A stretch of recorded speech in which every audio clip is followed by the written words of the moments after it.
Since 2005, people all over the world have been watching and uploading videos to YouTube. And no matter how many of these past 15 years you've been a part of this platform, one thing you've surely noticed is that YouTube is constantly evolving, whether it's the types and styles of videos that are trendy at the time, the technology itself, or even the shifting culture of YouTube and YouTubers. The platform is never static. These are all good topics, I think, for future discussions. But today, I thought it'd be fun if we just talk specifically about the features of YouTube, the past, present, and future. Or it's kind of like a Christmas carol, the ghosts of YouTube past, present, and future. We'll talk about features we wish YouTube hadn't abandoned and features we kind of wish would be retired. So put on your nostalgia glasses and join us on a trip down memory lane, 301 views at a time. Please welcome my co-host, Chad Reynolds. We dug deep into the internet archives to look at our channels from times gone past. And there's all the features that we remembered. And then while going through and doing this research, there's all the stuff that we ended up finding that we had completely forgotten about. And probably the most significant one is the first thing that we should talk about, which is, do you remember custom channel layouts? Oh yeah, it was huge. I mean, we're talking about the Wayback Machine. So I pulled up a couple of my YouTube channels or my YouTube channel from 2009 and then one from 2012. The one from 2012 is probably the most garish that I did. So you could have the custom backgrounds on your channel page. And so mine was just filled with sawdust and and a picture of me up there pointing at the name of the channel. It's kind of cringy looking I at seem that. to remember that the backgrounds worked on the y-axis, if I remember, as in they repeated downward, or They you had to make one massive, huge image and That's what it actually was. Yeah. size the middle bit to fit the contents, because the middle bit was static at that time. It didn't really have the stretchability or the adaptiveness of stretching to the screen. So you kind of always had the same amount of pixels to work with in the middle. Yeah. Those backgrounds just got out of hand. And boy, this is one of the things that I think YouTube did the right thing here to get rid of those. And at the time, there was a lot of backlash from people. They did not want those backgrounds to be retired. And The graphic designer in me didn't want those backgrounds to be retired. right. I hated the fact that I was going to lose control of what the background of our YouTube channel was going Right. to look like, and everything was going to look uniform, and we were all going to lose our unique identities. That's exactly the way it was. Everybody's, it all looks so the same and bland now. I don't want to look at it. And, but yeah, there were some of those that were pretty hard to look at. And up in the banner though, you could have and this I totally forgot about, was the image mapping. You could put hyperlinks in the banner of your background. Back in the early days of HTML and websites and whatnot, I think you probably can still do it. Maybe it was image mapping or hotspots, I believe they were called. So you could have a big image and then draw a little kind of layer on top of it, and that'd be an active area, and you could send it. Remember, you could literally send people anywhere. You could just make those links be to a certain website, and people could be on your YouTube channel and click the Woodworking for Mere Mortals website, and it would just send them away to it. Now they control that so much. Obviously, they have you only get one kind of like authorized website that you can link out to, and you need to prove it and whatnot. But it was the Wild West back then. It was. And I think one of the common themes about YouTube features and how they retire them and is how much backlash they always get from people. And it's usually people, I don't think, that just haven't been on the platform long enough. And back then, nobody had been on the platform a long time. But now I notice whenever they get rid of a feature, bring something new in, it seems like the people who have been around the longest are kind of like, okay, they just kind of roll with the punches. It's kind of the nature of YouTube. We've seen this all before. Right. right. So while we're also talking about features and features that went away, however, this is one feature that when it went away, I was very happy for it, because I thought it started leading to some real kind of suspicious activity, which was you used to be able to make reply videos specifically to the video. So someone would release a video and upload it, And then you could leave a comment was one option, or in the actual, I think it was in the comment box, you could turn on your webcam and record a response to that video, which would only be shown in the description kind of area of that particular video. So it wasn't, excuse me, like putting a video, uploading a video to YouTube and everybody can see it. Only people that would be able to see this video would be people who were watching the original video, and the title of the video would be and then whatever the title name was, kind of like an email chain works. And then people realized that some people, at least, of the female persuasion, realized that they could wear low-cut tops and respond to a video with even the most unrelated kind of chat. But so long as they showed off their ample bosom, that they would end up getting a whole bunch of views. Hence the reply girls kind of period of YouTube, which was very dark. And I believe the reason why that feature ended up getting retired was mostly because of the abuse that was happening to it. Jeez, I didn't even know about that part. All I knew is I did do the video responses a little bit. I had a contest a long time ago, and you had to submit a video response, and then it was so everybody could look at those video responses and then kind of judge them who should be the winner of this contest. I forget what it was. You had to make something, or I don't know, it was something really innocuous on my channel. I mean, it was just woodworking, but that was about the only time I used it. But I know that the official reason why YouTube abandoned the video responses was that what they were saying was basically nobody watched them. It was like less than 0.04% of the views or something would come from a video response, and it just wasn't worth, all the infrastructure, I guess, to maintain that. I don't know. Here was a really confusing one. Do you remember when they had Friends? See, I never understood Friends. Neither did I. And even when they retired Friends, or I think they merged them with subscribers ultimately. Yeah, right. I think you could be a friend of someone without being a subscriber. Oh yeah, yeah. If that's ended up how it worked. And they kind of had two different streams, but it was confusing as to why you were friending someone on a platform where you really couldn't interact with them outside of watching and sharing videos. I think what happened is that it was YouTube's attempt at making it more of like a social network kind of a thing. So what they had is Friends on as another feature they don't have anymore, was they had like a discussion tab on your channel page where it was like a kind of like a forum, really, where it would just be an ongoing chat sort of back and forth. And in order to participate with that channel, I think you had to be a friend with it. So there were, I think I mentioned this before, but I remember when my son was like 10 or 12 years old, his friends would use that, and that was basically, they would have YouTube channels. They wouldn't post videos, but they would just use that to talk about videos, to talk to each other. It's an interesting time. Kind of like Facebook works, where you have a wall. Do they still call them walls? Like you have your own wall and people post on your wall. I think I'm really dating myself. Like I think it was MySpace that called it a wall. Right.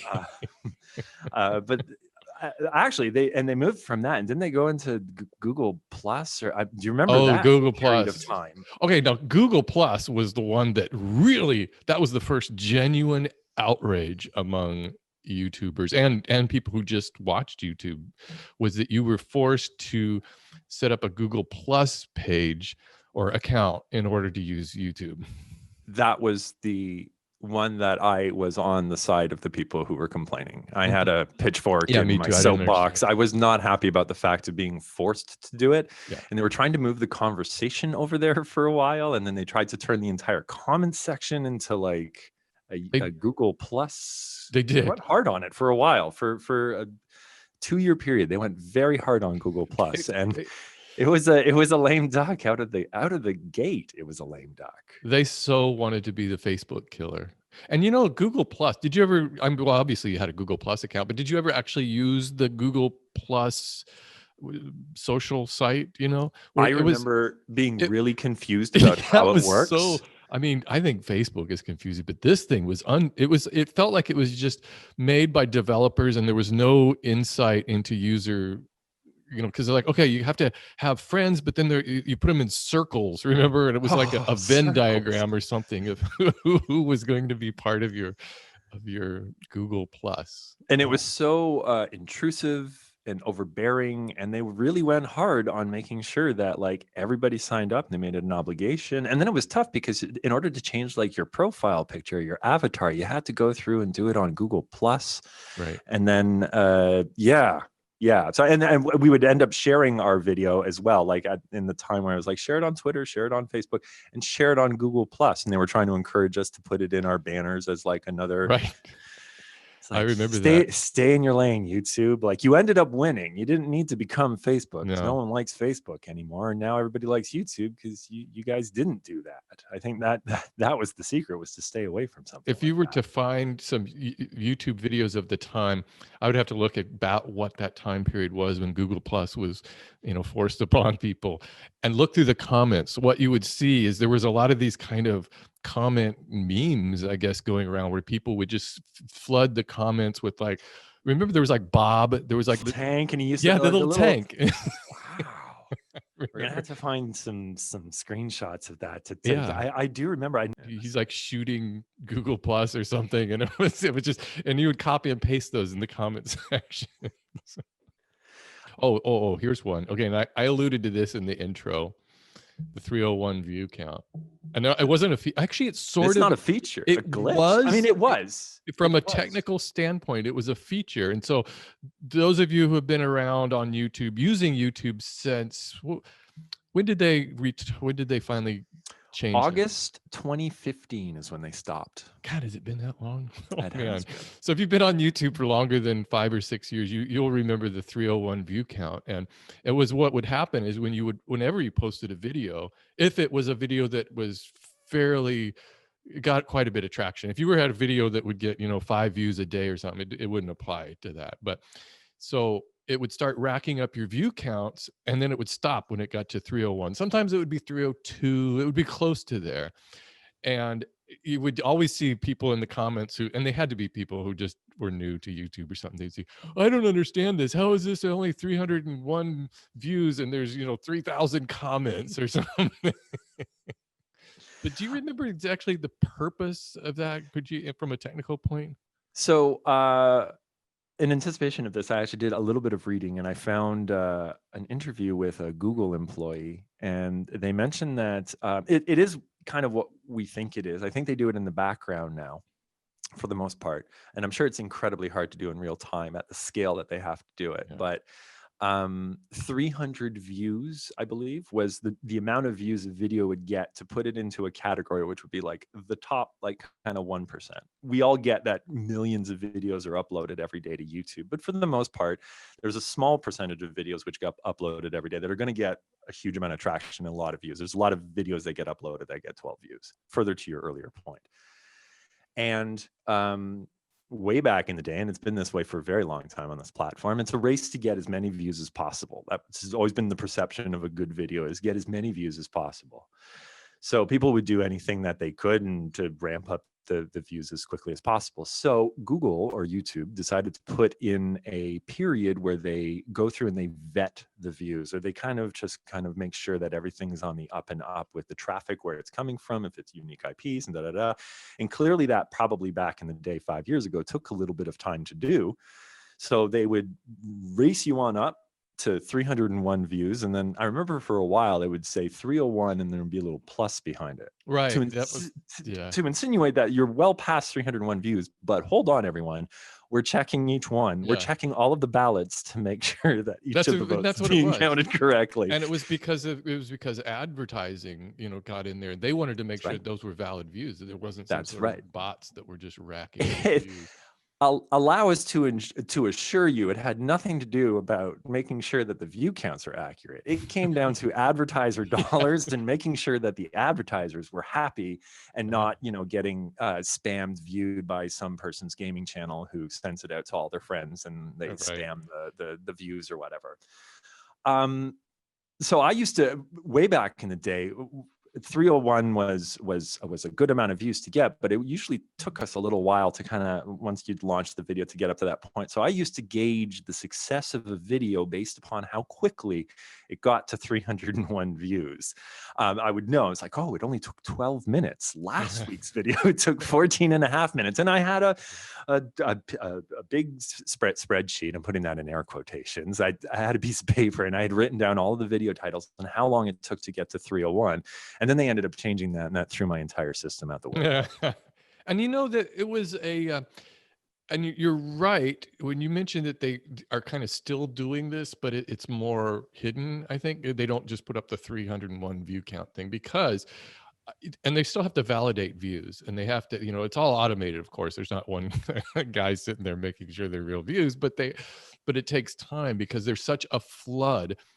When a video is released, there's such a flood of activity, and all of these servers are, bouncing around the world, just trying to count all these different views from around the world. And I noticed that even today, you'll look at a video that you've posted, an hour ago, and the view count on the watch page when you're actually watching the video is different than if you look at your Creator Studio watch, and it's the Creator Studio always has a much larger number, like it's more accurate or something. The publicly displayed one is almost always lower. It almost seems like they have a buffer and they kind of drop it in kind of chunks now. Sometimes you'll see your video kind of like, you'll refresh it after 10 minutes and, oh, it only got 10 new views. And then you'll wait another 10 minutes and refresh. And it's like, oh, wow, 2,200 new views. Right. So it seems to kind of go in a buffer, and it takes time, and they kind of move it almost in real time, little chunks of I guess it like the earlier analogy of an election. It's the exact same thing. Like, obviously you can't account for everything, and it takes a certain amount of time to make sure everything is accounted for properly and correctly and all of the rest. So the plus thing though, 301 views, that was really was funny. Yes. Like, don't worry, you're not at 301, strangely, and that's when everybody decided to stop watching your video. We're just doing something in the background, so just hang tight. Here's a little plus for you. Well, that was what it was, because so many people were complaining about that and confused for a long, long time. People were confused about that. And so YouTube's solution was, I don't know, put a plus behind it. One of the features that I realized was in the old YouTube and is still in the new YouTube is annotations. And it seems like such a simple thing, but that has always been the kind of the most important thing that YouTube can do or offer, because you do have that limit, like we talked about the wall and the ability to interact that way. Here's one thing on top of the video which you put out, that you can add some context, or you can send links, or you can direct to whatever. You used to have the ability to do this throughout the entire video. Just put up little annotation screens, and there used to be different types of annotations that you. Why don't you describe that a little bit for anybody who's unfamiliar with what that was?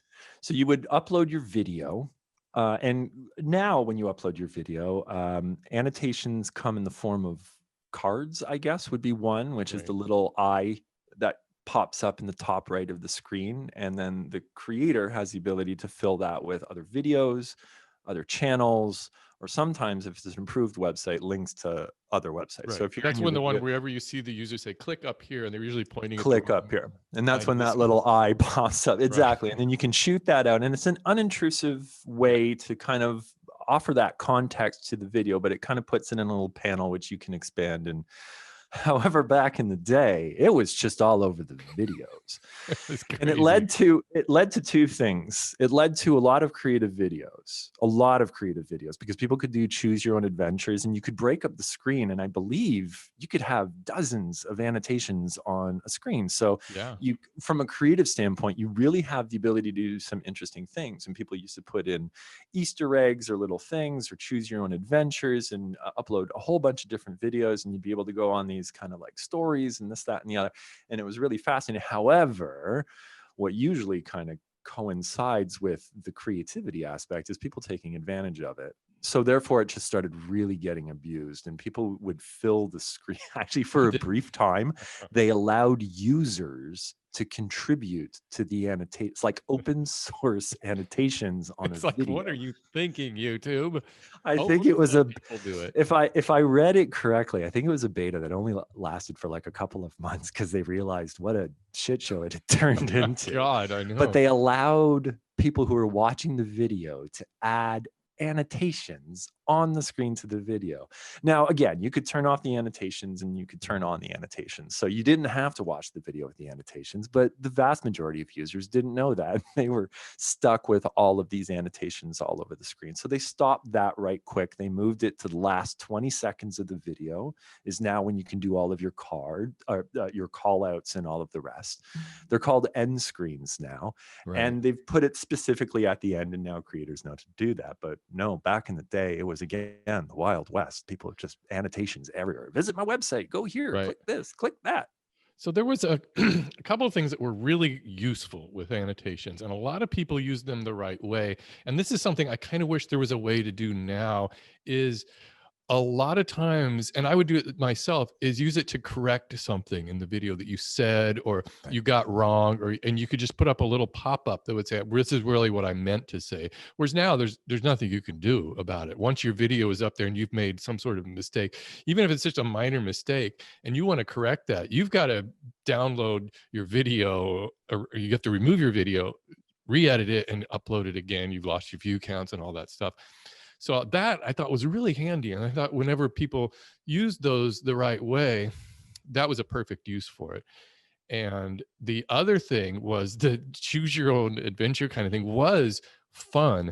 And I think Mystery Guitar Man did one, was probably the first one I saw where it was really fun. I don't even remember what the theme was. So I decided to do one of those early on. And so I did that probably 2010. I did this name that power tool. So it was just by the sound. And so what I would do is I would play a sound of a different power tool, and then I would give you the options down, two different options. What was this, that, or that? And so you would click on it and it would go to a different video and you would get the answer to that. And the funny thing about it is that I actually set up my second channel because of that particular video that I did, because you'll remember my actual channel name is Steve in Marin without the second E. It's Stev in Marin because I misspelled it. So when I set up that second channel, because when you hovered over the clickable annotations, you could look in the box down below and see like what the channel was or where it was going to go. And so I had it go to a different one. And so I added that extra E. So it looked similar. You couldn't tell, but that way I could keep all of that whole mess of support videos that went along with that on a separate channel. So it wouldn't clog up my main channel. And because as soon as you start doing those choose your own adventure things, you've got to be really careful, or that tree grows massive of all the different possible solutions that you can have to it. So it was a lot of fun. It was a lot of work. And now, because they eliminated even the ability to see those annotations anymore, any of those videos are just dead. You can't do anything with them now, because it's just all of a sudden a guy standing there saying click here and there's nothing to I thought that was kind of a sad fallout of all of this was there's a lot of content. I know Jack's Films used to do videos like that, and there was a few YouTubers which, really, and like you said, the amount of effort, the amount of editing effort, and the organization from literally just from an organizational standpoint, trying to like facilitate all of that, work with all the thumbnails and have it so it's visually different when you're going through and adding all of the annotations and whatnot. Wow, that one really took me back, actually, because I do remember annotations all over the place and thinking like, I think this is going to kind of get out of control and it's very distracting. And sure enough, it was. I think it's an excellent example of like still being able to provide those features for people, but they moved it away from something which interferes with the actual viewing experience. It was like too large of an approach they took to remove it all. If they just kept I think the one feature is if you could just somehow add just a single pop-up here and there Yeah. to correct errors. Doesn't need to just go to another video. It doesn't need to go to a website. It doesn't need to do a anything, but note. it's something to slap over. So therefore, if you've spelled something wrong, or Yeah. if you made a bad, like an incorrect kind of reference to something, to be able to clarify that, I agree. To be able to add that like extra level of Yeah. kind of final touches to a video, there is value to it. But Yeah. Who knows? Maybe in the future, someday. maybe. We talked about 5 stars. I know we've talked about that before, but I did want to mention that one. That one was one that I really liked, because I like the nuance of Right. giving something 4 out of 5 or 2 out of 5. And Yeah. apparently they stopped it because they realized that the majority of people did 5 stars or 1 star. That's it. Yeah. Yeah. Most people But didn't take the time to there's get. no middle ground. I don't think a video is as black and white as thumbs up or thumbs down. And I think you lose nuance when you don't give people at least 5 levels of acceptance of a video. I find when it's literally just on or off, you lose a lot of nuance. And it didn't seem like there was any harm in the fact that most people were using it as a thumbs up, thumbs down kind of thing. Like people were just either doing one or the other, because there was still at least the nuance of the other people who would do that. Like imagine if that was an Amazon review. Like, could you just be like, oh, this is a thumbs up product or a thumbs down product? No context needed. You either like it and approve it and you'll recommend it, or the complete opposite. And that's kind of where YouTube seems to be right now. And that's what I think was uniquely available earlier with the 5-star rating system. But I'm probably just an old man. Well, I don't know exactly if that's a good enough reason for them to give, that it's like, well, people only click 1 or 5 stars. Is it? Or is there really more? Was there another reason why they got rid of those? I'm not sure. I think other than just because Facebook was doing the likes and, maybe. Perhaps. But I mean, even Facebook doesn't have the thumbs down button. So they went with the dislike. And I get it. You're putting a video like, I get it that you do need that. It's not like a Facebook post where, of course, there's probably no real reason to dislike someone's Facebook post. Yeah. That's what that's designed for. A video seems to be more kind of like larger consumption, and you kind of want to, anyways. Let's digress on 5 stars and move on to the moving subscribe button. Do you remember making videos and not knowing where to point? Do you remember pointing up to the top left for the first 3 years of your YouTube career? And then you had to point down to the bottom right, and then you had to point to the side, and then they moved it, and then they changed the color. That's so the true. Moving subscribe button. Yeah, you could tell those videos, people are always like, a point, you click somewhere, everybody was just vaguely gesturing to all around the screen to click to subscribe, right? In 2016, Melissa, there's a video, I'll see if I can find it. There's a video of Melissa, and she just, for like a minute, she had no idea. So she pointed to every single conceivable part of the screen. She's like, if it's here, click here. If it's here, click here. It's down here, click here. The moving subscribe button. And we all learned to just stop with the pointing to the subscribe button in any particular direction. And if you do want to ask people to subscribe, just ask them to subscribe. Just say subscribe. If somebody understands the whole concept of subscriptions, they'll figure it out somehow.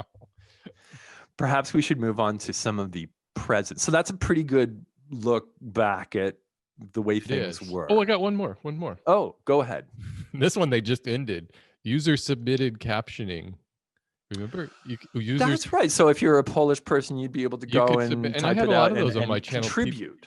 Yeah. Why did they stop that? They stopped it, I think, this year, maybe, because I think they were, again, people were, and there's no way of knowing if somebody posts something, in a different language, you don't know what exactly they're saying in there. And so True. I think maybe that was part of the problem. But I think the only person that I saw who was using those, and the reason why I loosely know them, is it was PewDiePie. And PewDiePie has such a large community that he literally had like 60 or 70 in different languages for almost all of his videos. Polish, so I guess that's where it's working well. But on the large scale, I can't see how that is a feature that kind of most people would know about or contribute to. So I can see how that might be a bit of a loss leader for them. It's kind of an obscure attempt. Anyways, let's move on to present features. I'm going to start with what I think is probably single-handedly the best feature that YouTube has ever introduced, When they introduced it, I was so happy, and that is a channel trailer. It Oh, is because it always used to be like, which video would I feature and da da da. right, But when they started with the best practice of like, hey, make a little video which will right. specifically play, and that's what I love about it. They will specifically just play it to so you don't have to worry about like, oh, this is my video, and when people who come and subscribe, they're always going to see the same video when they come to the Clean My Space Yeah. YouTube page. But this, you had the ability to be like, if you're a subscriber, here's my latest video. And if you're new here, here's a special video that I put together with my greatest hits or like whatever it is. And this is the video that I want, kind of showcased on my channel. How often do you guys change your channel trailer?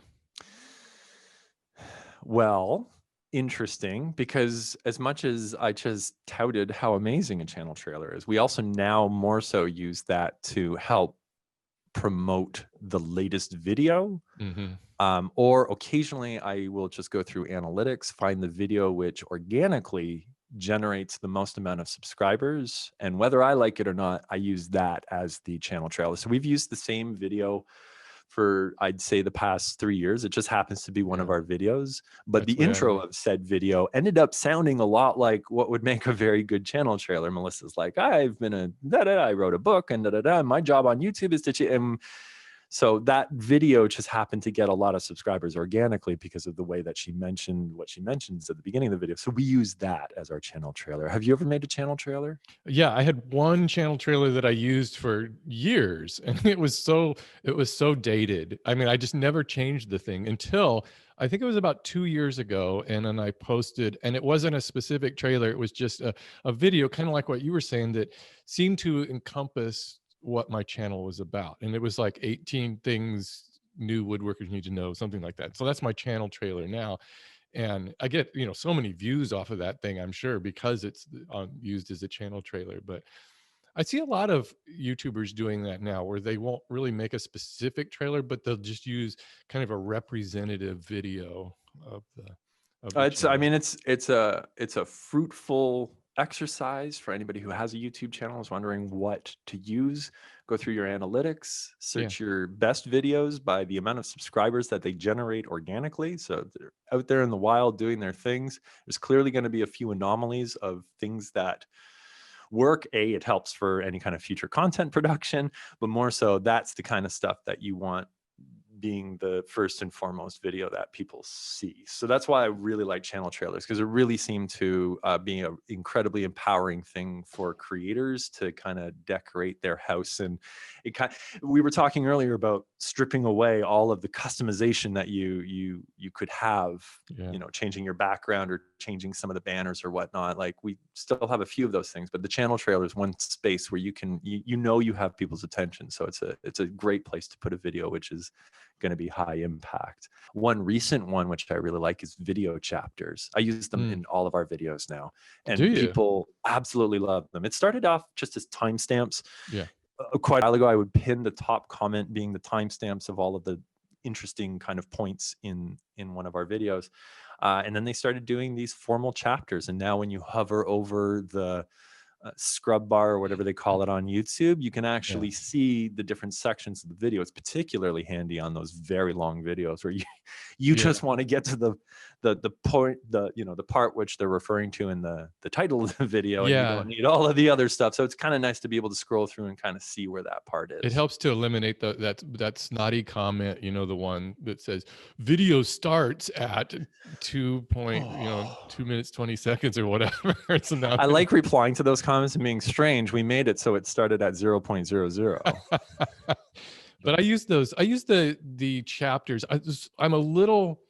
I'm trying to develop a better strategy for it that is more, I don't want to say clickbaity, but I think that the chapter titles need to have a little bit of mystery to them, because I know I've watched list videos, for instance, and I just want to kind of know, oh, what are those lists of like top 10 movies you'll watch on a plane, or I don't know, something like that. And so I can use that sliding chapter bar, and I go, oh, there's the first movie, there's the second one, and I can really just see them all. I don't really need to watch the video because of those chapters. So I'm trying to sort of be mindful of that. Really, what I'm trying to do is just keep enhance the viewer experience to my videos. If somebody doesn't, especially now since I'm doing these more vlog videos, if somebody doesn't want to watch me opening viewer mail, they know how they can skip over that. And so it's just more of a, I don't know, just a nice thing to do, I think.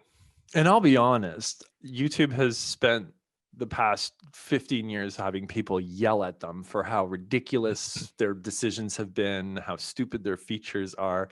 I will go on record as saying right now, YouTube has an amazing set of features.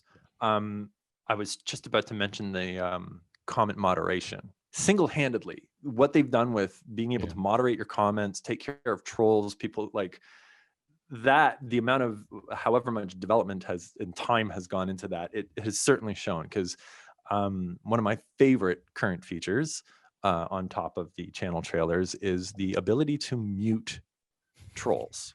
It's subtle. Love it. It's subtle because they're the only ones who see their comments. So it's not like deleting someone's comment and then they get the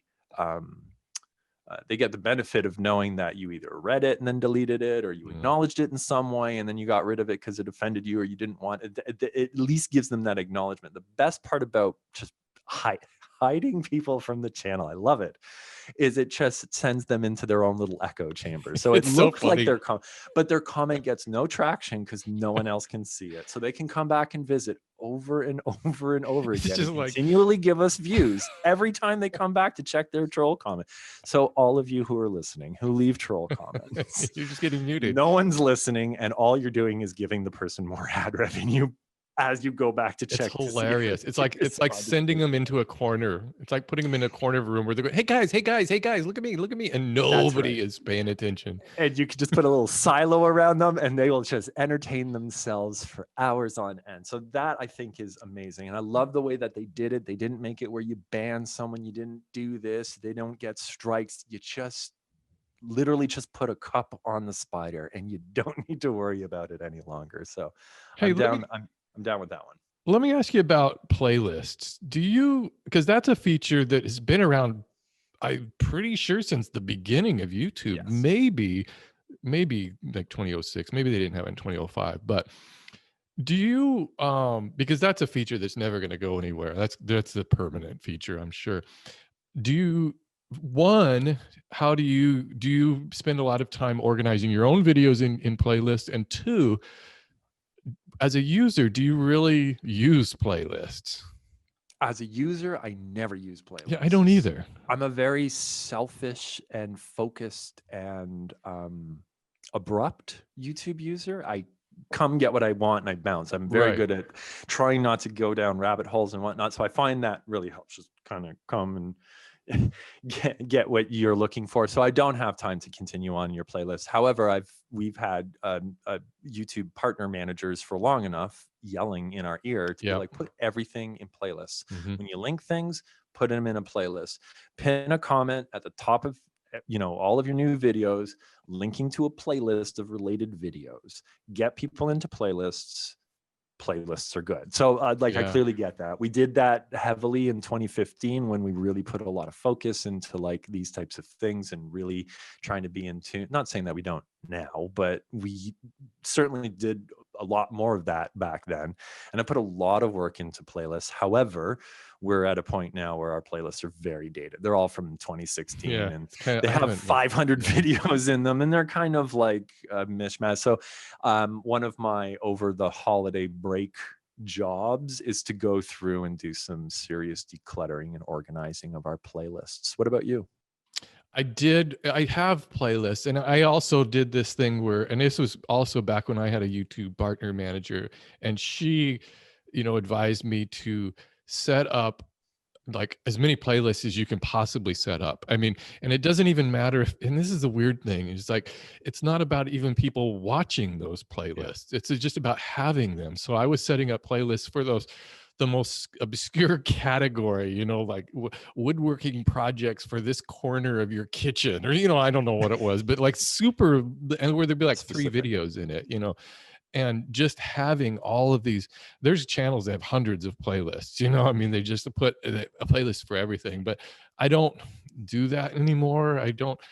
I'll only add to playlists that I think are relevant that a viewer might actually watch.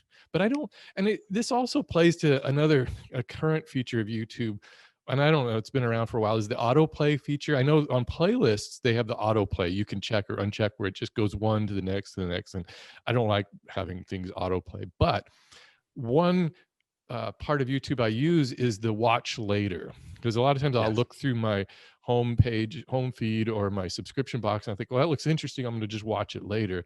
And those, there's no way of turning off that autoplay feature on there, and that just kind of bugs me. It's kind of like the Netflix thing, you know, where it just wants to go right into the next the next movie or whatever. Without giving me any warning whatsoever, Yeah. or any time to digest or turn the sound down or anything. All of a sudden I'm watching, the Queen's Gambit. One that I didn't really much use until recently, and now I find myself using it all the time because we mentioned it in a podcast and a bunch of people mentioned that that's how they always watch videos, is watching videos with different playback speeds, speeding up the Right. playback of a video. Yeah. And okay, so here's the thing with this. Once you start doing it, it's very difficult to go back to listening to stuff at real time. Especially because of the cadence, especially the cadence of the conversation that we're having. I guess you could digest it in 20 minutes if you listen to it at 3 times speed, but then listening to anything else at 1 time speed. You seem like you're in slow motion world. Like you really do notice how slow it is normally.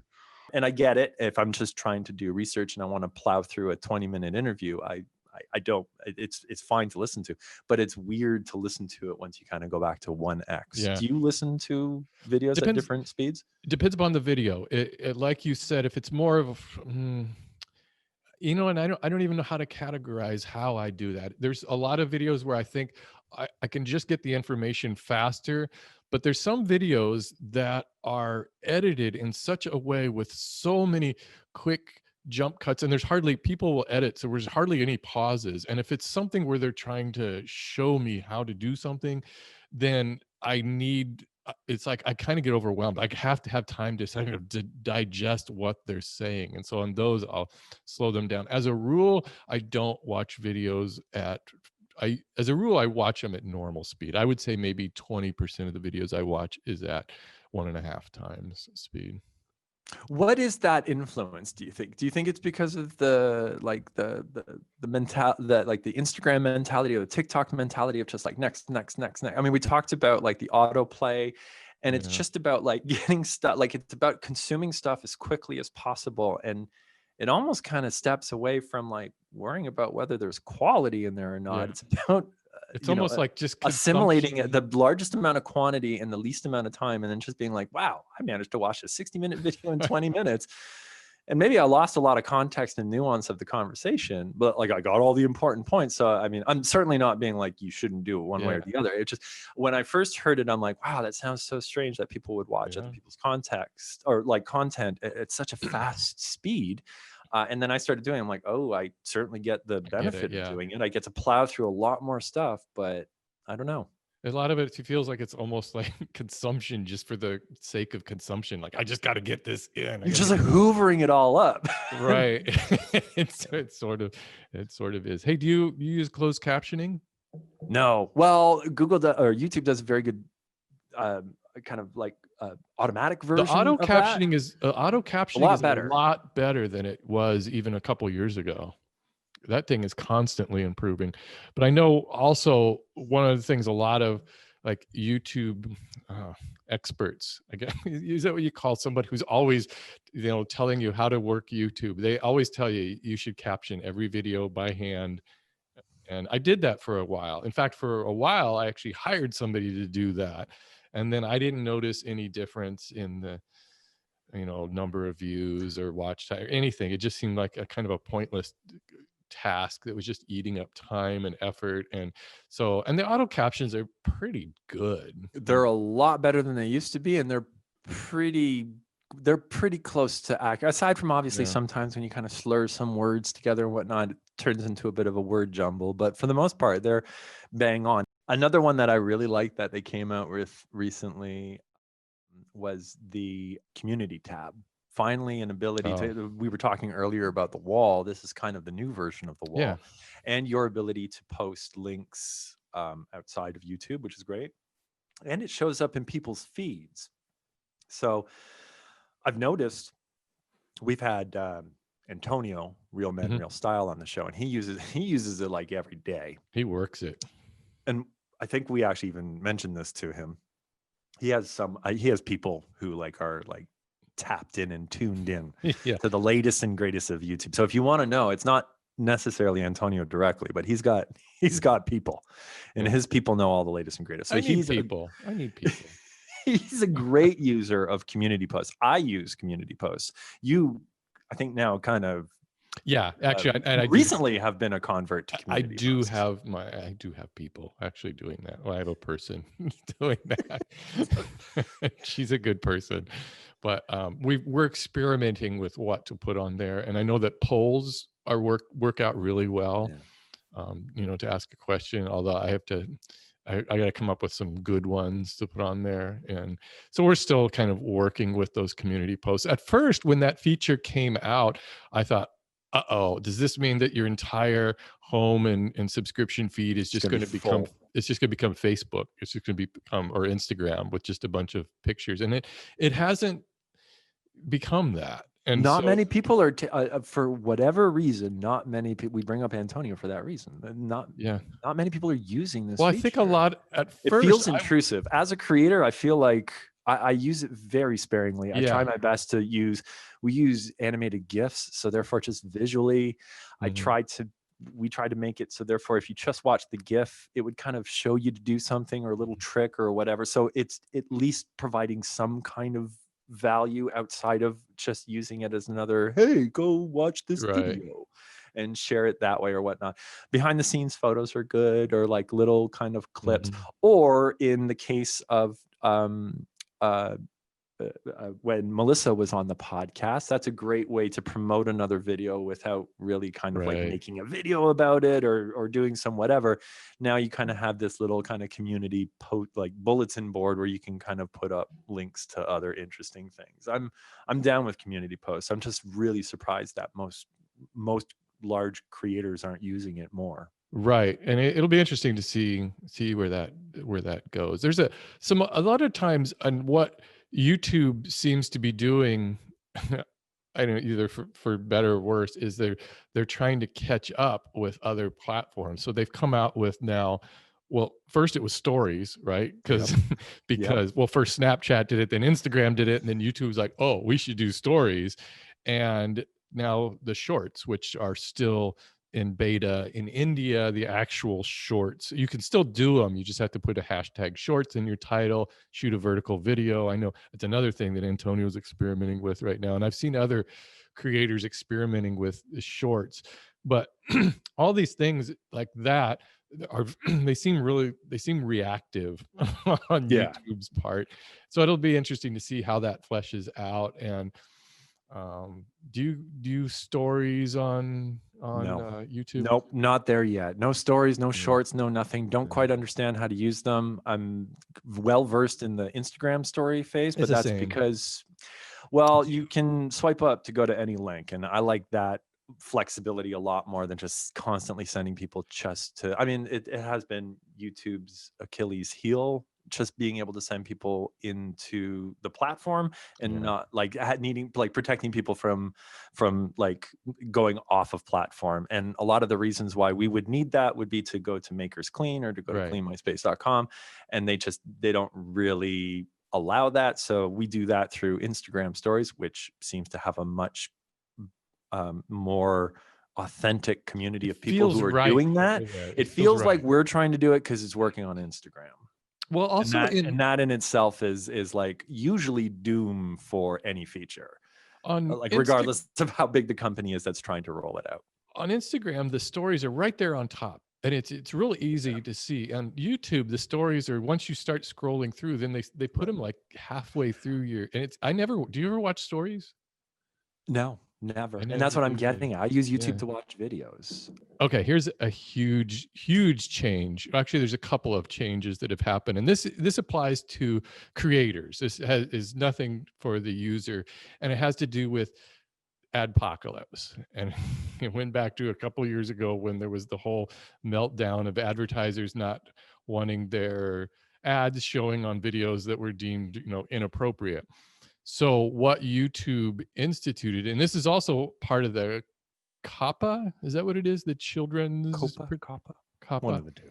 And we talked to Shannon about this a little bit too. But anyways, for people who don't know, now when you upload a video to YouTube, there's a lot of screens you've got to go through and questionnaires. And first of all, you got to ask if you have to reply if you want to monetize your video. So then when you do want to monetize, then you've got to pick out what kinds of ads you want, whether it's the skippable ones, the non-skippable ones. And what they're doing now is the mid-roll ads. So that's something that I think, and by default, it inserts those, and anything over, well, how long is it?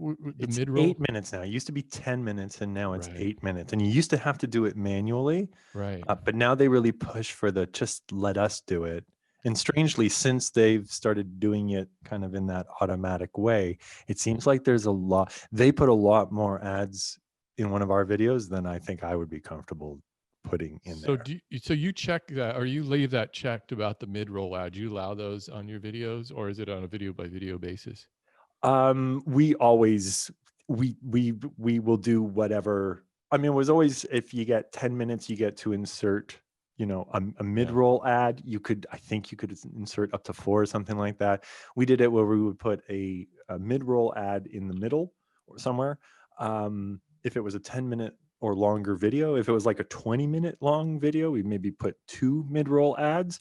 But now it seems that even with the 8 minutes, they put like 3 mid-roll ads into an average Really? video now. Yeah, they're very aggressive with it. I don't know if you've just noticed in general, there's also a lot more of the 2 ads before playing a video. Even Well, see, I don't see any ads because I do YouTube Premium. I haven't seen ads. It's back when it was YouTube Red. As soon as that became available, I signed up, so I never have any ads.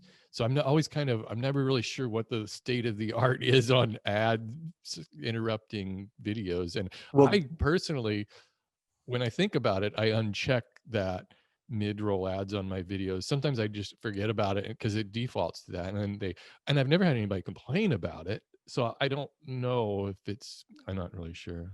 The only one I manually check for sure, because they don't automatically check it for you, is the ad at the end of the video. Yeah. And you can insert an ad once the video has played. And I realize how many of those ads I end up kind of consuming without even really thinking about it. So now, we have for quite a while activated those end of video ads, as it were.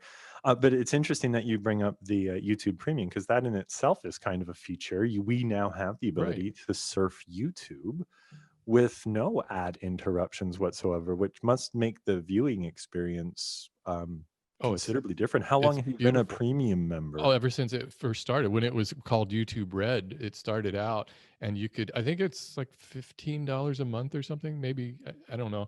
And as a creator, you still get you still monetize those views. In other words, you get a portion of a viewer who's watching it on YouTube Premium. You get a portion of that price they pay, monthly premium. So you still get paid when somebody watches it, even though they're not watching ads. You get a portion of that fee. So it's kind of like how artists get paid through Spotify and the monthly premiums, and they get a fraction of a penny or whatnot. Yeah. But I think everybody should. I mean, obviously, it's a cost you may not want to put up with. But if you watch a lot of YouTube, it's worth it, I think, because you don't have to sit through those ads. You don't have to say, wait for, 3 seconds, click away, stop. And does Red still exist, or Red became? It became premium. Yeah. So there's no more Red originals. And They're now premium originals, or YouTube originals, I guess. Well, that's another thing, that was, I don't know, are YouTube originals, is that still a thing? I'm not even sure if that's a past feature now, or if that's a present feature. I don't know. I know that YouTube is starting to approach being able to stream football matches and certain teams, and they're starting to get into that arena now, where when MLB contract, like viewership contracts start coming up, you're going to start having YouTube be a legitimate player in these kind of spaces, which is kind of crazy to think that. Well, they also have YouTube TV, which I also signed up for as soon as it was available, and that's a streaming service similar to, I guess, Hulu would be the closest thing, Philo, where you can watch local TV. I got it so I could watch football games, and plus you get other channels on there and stuff. But I stopped subscribing to YouTube TV because everything I could get there, I was getting on Hulu already, with the exception of a couple minor things that I didn't really care about. So now I just have the YouTube or the Hulu service instead of YouTube TV. So I don't know, it's weird. While we went through all of this, one of the features that I stumbled across that is currently being used that I had no idea about, I'd never seen in my life, were bedtime reminders. Oh, have you ever heard of these? Not until you mentioned it, and I thought I never have heard of this thing. It's kind of weird. I guess it kind of makes sense. It's a sign of the times. It maybe is a sign of a time. Maybe indeed it is, but essentially you can go in your settings and set the app, the YouTube app, I guess it would be, to give you an alert, 15 minutes before your bedtime, and then I guess just stop streaming or just stop working or close down, or maybe something changes at a certain point. But you can basically set yourself a reminder to stop watching YouTube after watching too much YouTube right before going to bed. Even though that's not healthy in the first place. Aren't you supposed to take a few hours in between looking at a screen before you actually? This is all part of that social dilemma. This is all, put the phone down. It is. Take a break from it. And one other thing about those upload screens also, if I could just get back to that for a second, was the ad suitability. And I just thought this would be interesting for anybody who watches YouTube but doesn't upload to YouTube. What is asked now, every time you upload a video, you have to answer, does it have inappropriate language, adult content, violence, shocking content, harmful or dangerous acts, drug-related content, hateful comment, firearms-related content, sensitive issues, or none of the above? Now, naturally, my videos are always none of the above. I check it, and it's super easy for me to do that. But I just wonder how many people would check hateful comment or content that recognize their own content is this is pretty hateful. I better check know their audience. They know the advertisers that they want to appeal to, and they're just going to wear that hate with pride, I guess. And at the same time, on a separate box, then aside from that, you have to check whether there's any children in your video or not. And then that was the one that Shannon was saying is the don't pay me check box. You click that. I don't need monetization, thank you. Checkbox. Right. Let's talk about what we would ideally like to see in the coming years with YouTube. And I know my number one, because I've had it, and I'm sure I've said it several times on this podcast before, get rid of the dislike button. There's no need to have a dislike button. If you want to narrow it down from 5 stars and just make it be a thing or another thing, then just make it be the one thing. You either approve of it or by not approving it, therefore that's fine. But you certainly don't need a dislike button when you only have 2 options. But maybe that's just me. It would also be a great way to sort videos. If you went to a channel's list of videos, one of the things you could sort by was likes. And so you would just see the most liked video on the channel, and it has nothing to do with dislikes or anything. But I totally think they should get rid of that thumbs down. It's just a negative vibe about that. It doesn't do anything. They've clearly moved towards the fact where it's a bar, and we all now associate a quality video, not so much with the like-dislike ratio, but more of the visualization of how long the green bar is. Yeah. And you can do the same by having the amount of views be divided by, or and factor in the amount of likes based upon the amount of views. You would get the same kind of thing. The amount of viewers that liked this video versus how many people watched it is going to give you a bar, and that'll kind of set the bar for but keeping track of the people who consumed a piece of content and didn't like it for any given reason ends up being such a non-contextual unnecessary stat to put out there, if that makes sense. Like Well, all you're trying to do is show that, like, yes, if someone uploads something which is complete crap, it's clearly going to have a bunch of dislikes, but you can probably do the exact same thing by having the video have 1,000 views and only 1 like. It would right. have the same impact as opposed to literally the social interaction of like, I dislike that. It just seems very negative. And it doesn't tell the creator anything, because there's, myriad reasons why somebody might dislike a video. And what is it? Is it just that they don't like the actual, like for me, is when I put out woodworking videos and I get dislikes, and I always wonder, is it just because of my presentation on that particular video, or is it the project itself they don't like? Or there's a lot of different things, and it would be helpful if there was some sort of a, maybe kind of a general checklist. I don't like this video because poor quality video. That's a One good would be one. one, or second would be I don't like the information, or there could be like 3 or 4 different possible answers. Interestingly, they have all of those selections available, and they have a lot of context and nuance when you're dealing with spam, like reporting spam. They'll be like, do you Right. not like this because it's pornography, because it's spam, because it's hateful conduct, because it's graphic violence, because it's porno? And they give you a range to be like, I You're right. dislike this. Because to your point, we just released a video like 2 weeks ago, and it was Melissa showing people how to clean their bedroom in a short period of time or something along those lines. And she was sitting on the bed and didn't really think twice of it, but she had her slippers.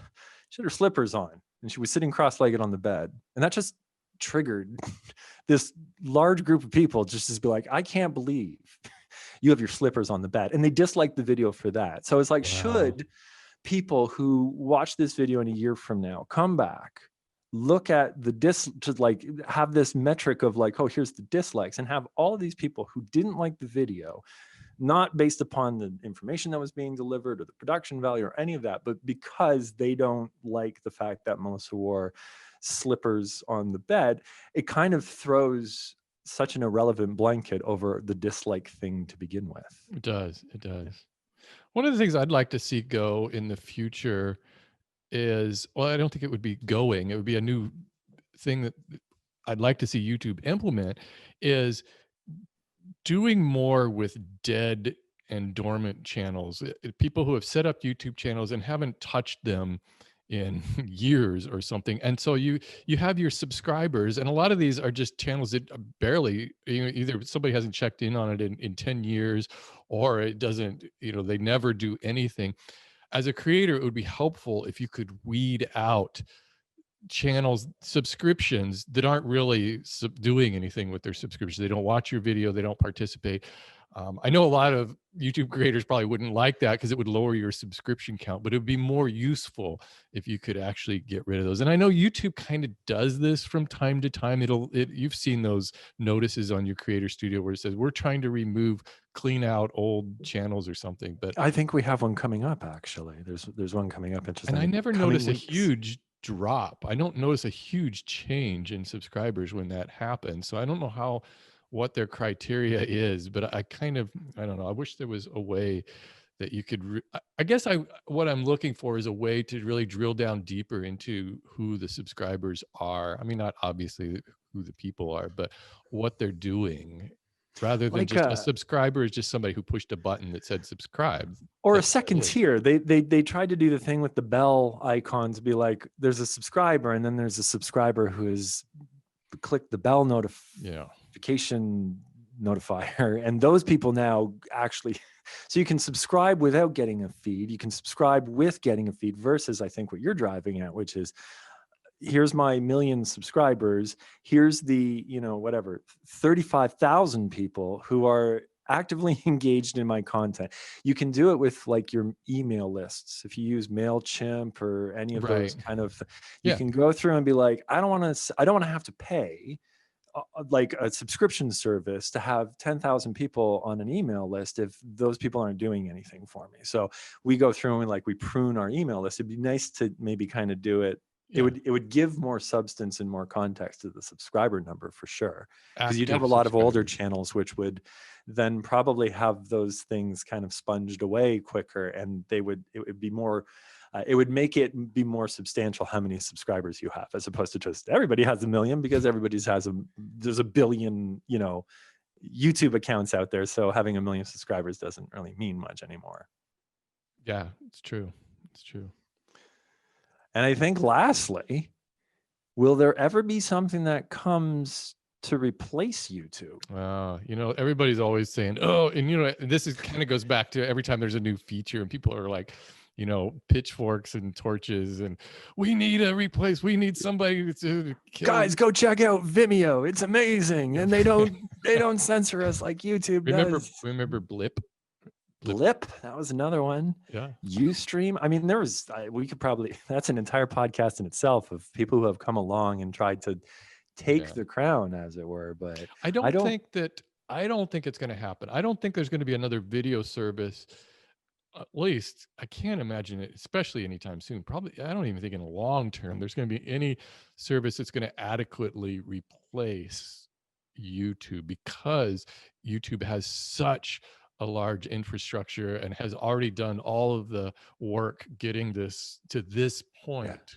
That somebody starting from the ground up, I mean, it would just be, how do you possibly compete? And there's other services that have tried that, and I can't even remember the names of some of them, where they'll grab some, even Facebook has done this, they'll grab some like big high level YouTubers and then draw them over to their platform, trying to get people in there. And it just doesn't work. People don't. It worked for Howard Stern on satellite radio. True. But I highly doubt, any size influencer, any size group of influencers. It would have to be a lot of people, like a mass exodus, as it were, to like go and support another platform.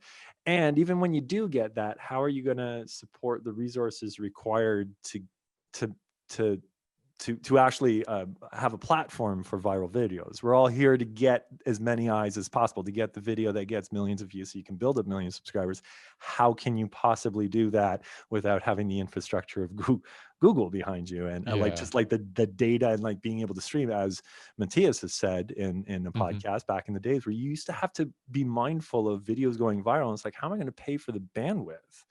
And now you'll have companies, it's like, how are we going to pay for the bandwidth of multiple influencers who have the ability to derive hundreds of millions of views? How are we going to get the infrastructure to actually make that happen? So it does seem like a massive hill to climb right now. I think if anyone had the potential to, replace it, it would have been Facebook. But I kind of think that ship has sailed. I mean, Facebook really tried to put out an effort within the last couple of years with their Facebook Watch and Facebook Video, but it's a whole different thing over there, because people consume videos completely different and they don't follow channels the same way you do on YouTube. And it's horrible. They have no searchability. They have no ability to just like, hey, I'm looking for this. It always ends up, obviously prioritizing the Facebook pages and like their platform.